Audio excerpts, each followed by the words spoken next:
Welcome back friends on ખાના ખજાના. તો લખી લો હર્બલ પાસ્તા બનાવવાની રીત.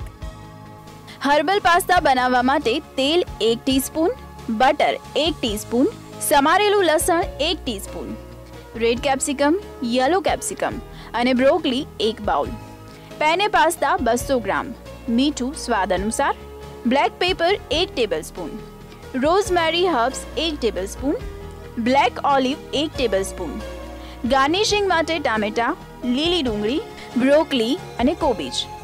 હર્બલ પાસ્તા બનાવવા માટે સૌપ્રથમ પેનમાં તેલ, બટર, લસણ, રેડ અને યલો કેપ્સિકમ, બ્રોકલી, પેને પાસ્તા, મીઠું, બ્લેક પેપર અને રોઝમેરી હર્બ્સ એડ કરીને બરાબર મિક્સ કરી લો.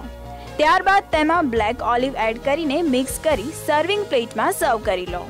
તો તૈયાર છે હર્બલ પાસ્તા. ફ્રેન્ડ્સ, જો આજના મલ્ટીટાસ્કિંગ જમાનામાં આપણે એકથી વધારે કામ કરી શકતા હોય તો ખાના ખજાનામાં પણ અમે એવી જ રેસીપી શીખવાડીએ છીએ કે જે તમે એઝ અ સ્નેક પણ યુઝ કરી શકો કે પછી લંચ કે ડિનરના મેનુમાં પણ એડ કરી શકો. આવી જ રેસીપી શીખવાડવાનો સિલસિલો ચાલુ રાખીશું અને મળીશું કાલે. Till then stay foodie and good bye.